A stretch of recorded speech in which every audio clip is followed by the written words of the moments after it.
कल हम लोग देखे हैं कंफर्ट कंडीशंस में कुछ टॉपिक्स में हमने डिस्कस किया है। तो what is thermal exchange of body करके हमने कल डिस्कस किया है। तो आज हमने डिस्कस करेंगे effective temperature and comfort chart के बारे में। तो व्हाट इज इफेक्टिव टेम्परेचर? सो अगर कोई भी बॉडी अगर हमारा पास में सेटिस्फाई रहना है तो क्या होना चाहिए हमारा बॉडी को? तो tribal temperature, relative humidity, air velocity जो है हमारा बॉडी को सेटिस्फेक्शन करते हैं। ये तीनों मिला के जो बनाते हैं हमने, वो तीनों मिला के हमने बोल सकता है effective temperature. Effective temperature it is defined as the index of correlates which air temperature, relative humidity and then air velocity is on the human body, on the human body। इसको बोल सकते हैं हमने effective temperature, right? Effective temperature, the air velocity will be the 5 to 8 meter per minute, 5 to 8 meter per minute means effective temperature माने हमारे DVT, air temperature, relative humidity and air velocity. These are the three factors we'll consider for human body to satisfy the conditions, right? So these three factors, right? इसे ये उसको बोल सकता है, तीनों factor को मिला के हमने इफेक्टिव टेम्परेचर करके इसको कह सकते हैं। नेक्स्ट हम बात करते हैं हमने तो क्या क्या फैक्टर्स इसमें अफेक्टिंग होते हैं, राइट? क्या क्या फैक्टर्स हमने इसको इफेक्टिव, ये effective temperature means may be इधर कोल्ड कंडीशन में भी हो, इधर वार्म कंडीशन में भी, हीट कंडीशन पे भी हो, कूलिंग कंडीशन में भी हो, तो सैचुरेटेड एयर के पास में इज इक्वलेंट हो जाता है हमारा इफेक्टिव टेम्परेचर में, राइट? इसमें हम बात करते हैं क्या क्या factors effective optimum effective temperature reach होने के लिए कौन सा हमारा जो चल रहा है, राइट? सीजनल भी हमारा डिफरेंस रहता है। तो क्या होगा, क्या होता है क्लाइमेटिक कंडीशन में, जो विंटर में जो रहता है वो गर्मी में हमारा नहीं रह पाता है, राइट? विंटर में जो रहता है वो गर्मी में नहीं रह पाता। जो गर्मी वाला है वो विंटर में तो रह सकता है, लेकिन जो है विंटर वाला जो कोल्ड कंडीशन था वो गर्मी आने के बाद उसको तो अजीब लगता है, इसलिए वो लोग को टेम्परेचर अलग चाहिए। ऑप्टिमम इफेक्टिव टेम्परेचर जो गर्मी वाला रहता है उसका ऑप्टिमम टेम्परेचर जो है इफेक्टिव टेम्परेचर अलग रहना चाहिए। नेक्स्ट हमारा जो है क्लोथिंग जो है मेन डिफरेंट है। जो लाइट वेट पहना है उसका ऑप्टिमम टेम्परेचर हमारा ज्यादा लेस चाहिए। जो हमारा क्लॉथ हेवी डाला गया है उसको ऑप्टिमम हमारा टेम्परेचर जो है ज्यादा, उसको इफेक्टिव टेम्परेचर ज्यादा लगता है। नेक्स्ट हम बात करते हैं as and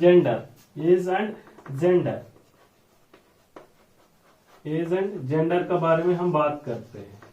so as and gender में क्या होते हैं हमारा, एज एंड जेंडर में ये होते हैं हमारा जो ह्यूमंस है उसको ऑप्टिमम टेम्परेचर मीन्स मेंस जो रहते हैं उसका ऑप्टिमम टेम्परेचर लेस चाहिए। वुमेन्स को जो है ऑप्टिमम टेम्परेचर 0.5 डिग्री से एक्स्ट्रा चाहिए, क्योंकि उन लोग का हीट ज्यादा प्रोड्यूस होता है फ्रॉम बॉडी से। सपोज हम यंग का बात करते हैं, ओल्ड का बात करते हैं, यंग वाला को थोड़ा सा ऑप्टिमम टेम्परेचर जो है लो चाहिए, जो ओल्ड आदमी को जो है तुम्हारा कम चाहिए, हायर चाहिए, क्योंकि तो उतना अगर ज्यादा ऑप्टिमम हम कम कर देंगे तो उन लोग को जो है सफिशिएंट वो लोग में सेटिस्फाई नहीं होगा। सपोज हम बच्चा का बात करते हैं, बच्चा को कोल्डनेस ज्यादा चाहिए, तो क्या होगा ऑप्टिमम टेम्परेचर हमारा ज्यादा रहना चाहिए। तो based on the age and gender पे भी हमारा फैक्टर इफेक्टिव टेम्परेचर डिपेंड होता है। Next kind of duration of stay. Next हम बात करते हैं ड्यूरेशन ऑफ स्टे के बारे में बात करते हैं। ड्यूरेशन ऑफ स्टे, तो हम बात करते हैं कोई भी अगर ड्यूरेशन ऑफ, सपोज हम बैंक्स वगैरह हम ऑफिस में जाते हैं, जो अंदर में रहता है वो इनसाइड में रहता है, इसलिए उसको ऑप्टिमम टेम्परेचर हाई रहना चाहिए, क्योंकि ज्यादा रहना चाहिए, क्योंकि वो दिन भर ऑफिस में रहता है। लेकिन जो ऑफिस में जाके बाहर आ जाता है उसका टेम्परेचर लो होना चाहिए, क्योंकि वो तुरंत जाता है काम करके बाहर आ जाता है, वो इनसाइड में नहीं रह पाता है। तो ड्यूरेशन ऑफ स्टे, आप कितना देर उसका अंदर पे रह रहे हो। अगर एक एसी रूम में अगर वैसे ही आप बैठ गया है तो आपको 22 डिग्रीज जो है थोड़ा 1 घंटे के बाद 2 घंटे के बाद आपको थोड़ा सा महसूस होने लगेगा, हमको ठंडा लग रहा है। लेकिन अभी तुरंत जो बाहर से आया है वो अगर अंदर में रहता है उसको और टेम्परेचर कम होना चाहिए, ऐसा हम लोग ने लगता है। नेक्स्ट हमारा देखते हैं हमने kind of activity. Kind of activity, kind of activity. So इसके बारे में हम बात करते हैं काइंड ऑफ एक्टिविटी के बारे में। So kind of activity means आप अंदर में डांस कर रहे हो, नहीं तो फैक्ट्री में हमने काम कर रहे हो, इसका ऊपर में हम काइंड ऑफ एक्टिविटी काम करते हैं। सपोज हमारा लोअर टेम्परेचर जो है तुम्हारा कम रह सकता है, हमारा जो है ऑडिटोरियम में, नहीं तो कोई हॉल में बैठा हुआ है, कोई काम नहीं कर रहा है, तो उसका तो हमारा ऑप्टिमम टेम्परेचर जो है तुम्हारा तो हायर रहने से भी कोई दिक्कत नहीं। लेकिन जो काम करता है उसको लो ऑप्टिमम टेम्परेचर, चाहे जितना आप कम करोगे, जब हमारा जो करते रहेगा तो पसीना निकलता रहेगा, वो तो इवापोरेशन होगा, फिर हमारा टेम्परेचर कम होने से वो बेटर फील रहता है, kind of activity. Next one is density of people, density of people. So अभी सिनेमा हॉल्स में भी हो, हमारा कॉम्प्लेक्स में भी हो, मे बी जहां पर हमारा पॉपुलेशन ज्यादा होते हैं वहां पे हीट प्रोड्यूस होते हैं, पर्सन टू पर्सन हीट जो है वेरिएशन होते रहता है। सो इस जहां पे वेरिएशन ज्यादा आदमी रहता है वहां पे भी डिपेंड होता है हमारा ऑप्टिमम इफेक्टिव टेम्परेचर में भी, क्योंकि हीट ज्यादा प्रोड्यूस हो जाता है। तो इसलिए हम लोग कहता है, महसूस होता है कि लोअर टेम्परेचर रहने से हमारा अच्छा हो, ये हम लोग फील होता है। These are the factors affecting the effective temperature. The first point is climatic condition and season wise कौन सा है, and clothing and age and generator and duration of stay and kind of activity and density of people. ये है हमारा effective temperature का बारे में। Effective temperature means 3 points हम कंसिडर करना है, that is dry bulb temperature means air temperature, हमारा रिलेटिव ह्यूमिडिटी, एंड देन हमारा जो है air velocity. Air velocity is that is 5 to 8 metre per minute. हम बात करते हैं नेक्स्ट, हमने कंफर्ट चार्ट के लिए हम बात करते हैं। It is important in the point of comfort conditions, right. Comfort conditions, comfort chart हम बात करते हैं, कंफर्ट चार्ट के बारे में हम बात करते हैं।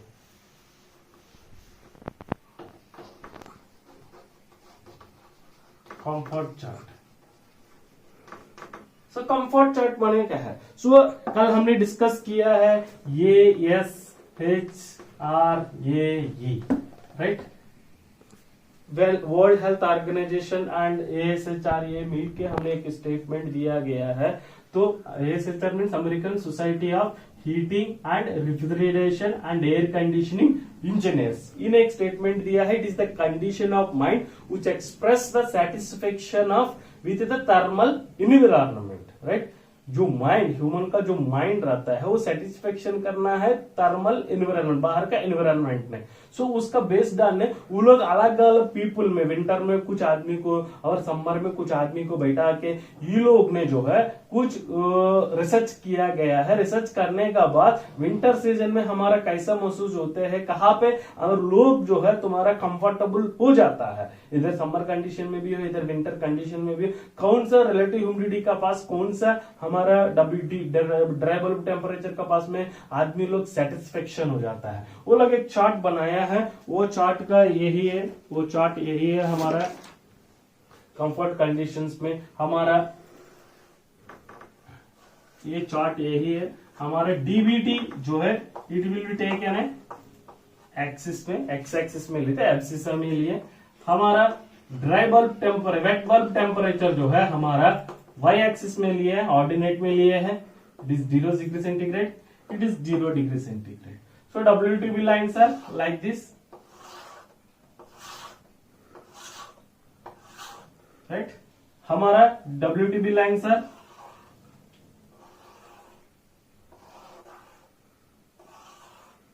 x axis, maybe it is a temperature 2 degrees, 4 degrees, right, 6 degrees, like that, right, 10 degrees. Suppose यहाँ पर हमें कंफर्टेबल चार्ट लेना है 10 degrees, right, 12 degrees, 14 degrees, right, 16 degrees, like this.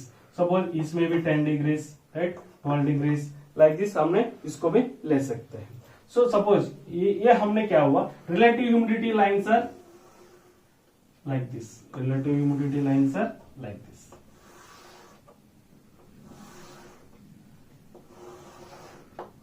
These are the relative humidity lines. Relative humidity lines. Suppose ये 100% है, ये हमारा 70% है, ये 30% है, right?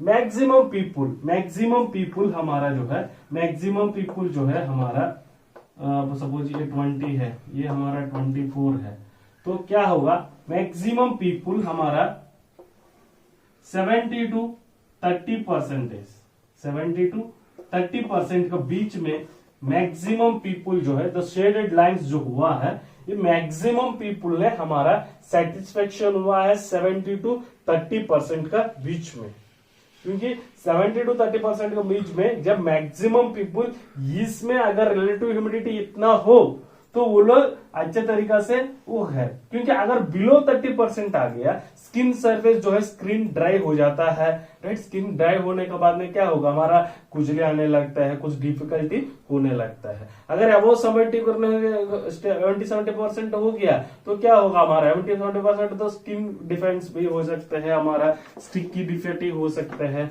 राइट, क्लैमी हो सकते हैं जब 70% रहने का वजूद में। तो इसको देख के इन लोग ने एक विंटर का सीजन पे, एक हमारा समर का सीजन में हमने ये लोग इन्वेस्टिगेशन करके हमने बताया है। तो विंटर कंडीशन में हमारा ये लोग लिया गया है, तो हमारा क्या होगा, विंटर कंडीशन में ये एक्स एक्सिस में हमारा जो है ये परसेंटेज ऑफ, इसको हमने टेम्परेचर करके नोट करते हैं। So maximum